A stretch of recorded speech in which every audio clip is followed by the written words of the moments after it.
Alright, we're going to do front pads and rotors on a 2004 Neon SXT.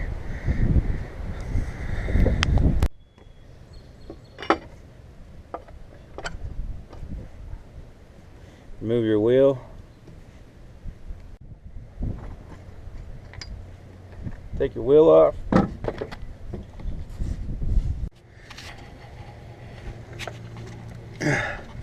Okay, you're going to take this bolt off and this bolt off. It's 10 millimeter. And that is all that holds this caliper on here.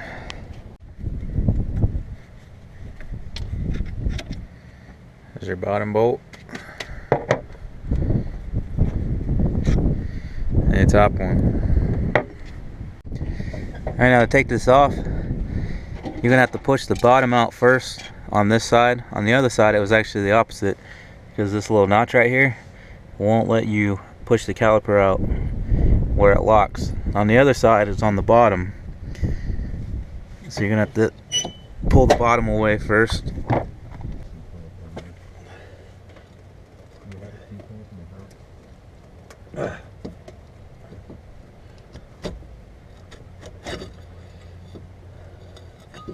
If it sticks, just lightly tap it with a hammer or something.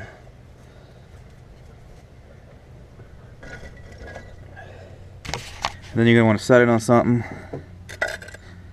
You don't want it dangling from the brake hose, or you can damage the brake hose. A lot of times these are stuck, but this one just comes right off.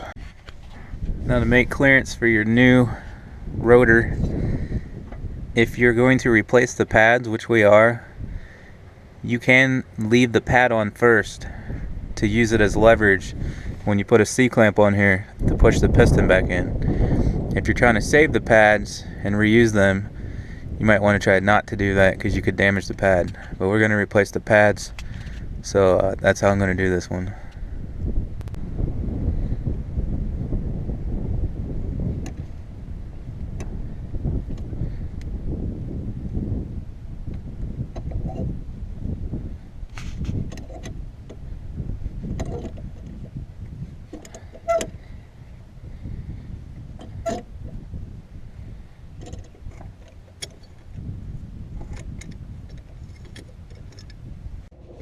Okay, now this inner pad should have little tongs that lock it into the piston, so you just pop it out like that.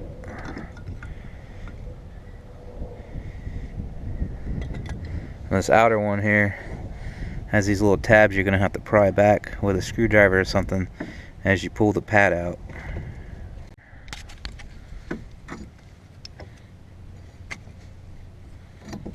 Sorry.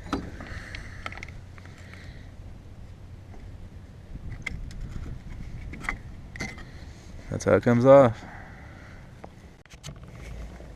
Anyway, let's pop this back in there. There's that one.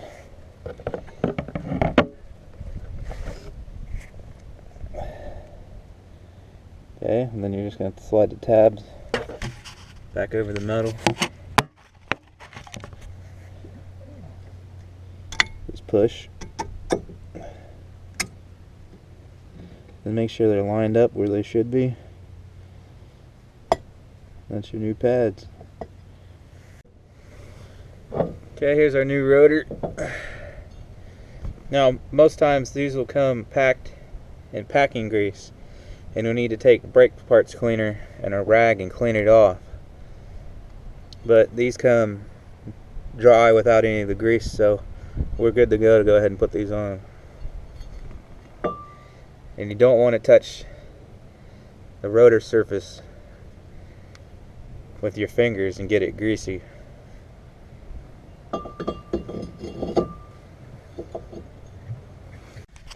Yeah, you want to push these in so you have clearance when you go to install it.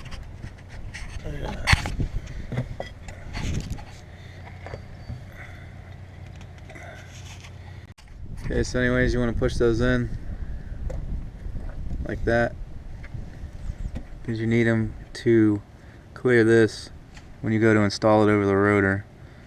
If they're too far out, you're going to hit this and not be able to get it on.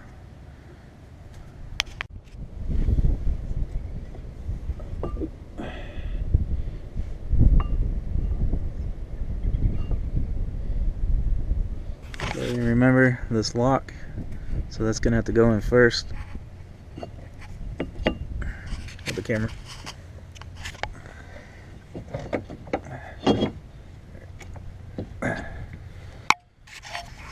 Then you can push the bottom into place. I'm having clearance issues back there, like I said.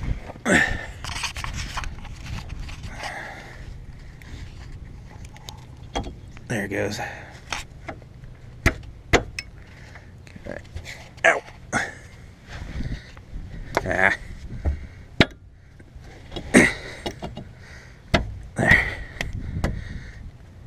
Okay, it's in place.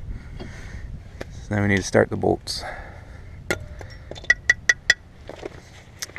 And you should apply anti-seize to this. Okay, again, this is how it should look lined up. That way you can get your bolts started.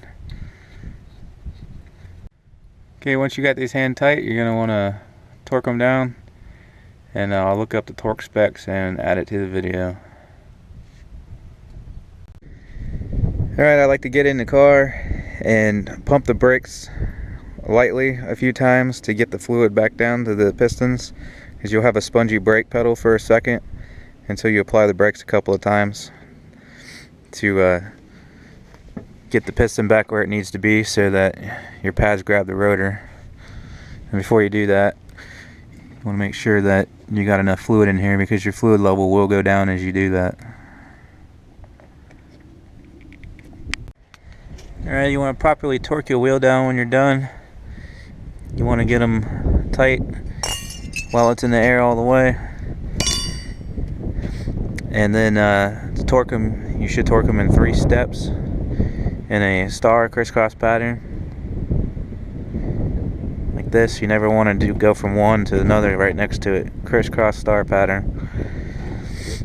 And it's best to do it in 3 stages, that way the wheel goes on even. Torque on this year is 100 foot-pounds.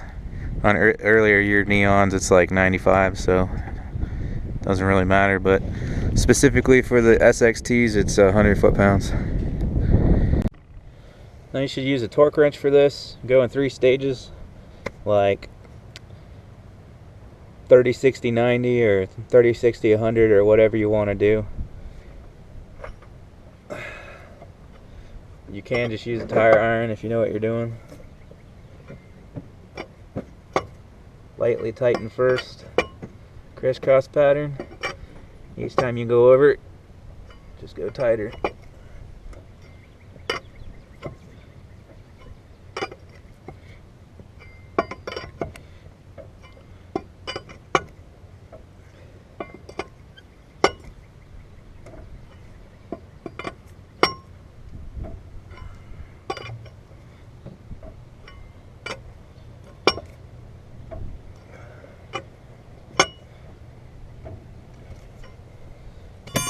Okay, I'm done. Okay, so I'm going to start the car and then pump the brake a few times to get the fluid back through the lines.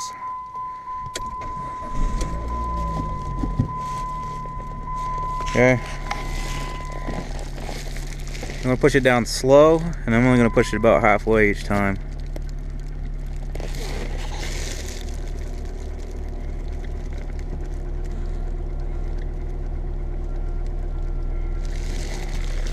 Okay, it's firm now. It was soft and then it firmed up. And you want to do it slow and only push it about halfway down, because if you just like stomp on it or try to push it all the way to the floor, you can trick your system into thinking that you have actually blown a brake line. And then if it has the appropriate switchover valve, it'll actually lock out part of your brakes wherever it thinks the leak is, which in this case would be the front. So it would switch to rear brakes only, depending on the vehicle. But that's why you want to do it slow. You don't want to trick the system into thinking you have a broken line or anything. So just like that, halfway down, a couple times, nice and slow. I think I did it like 3 or 4 times and it firmed right up, and now it should be good to go.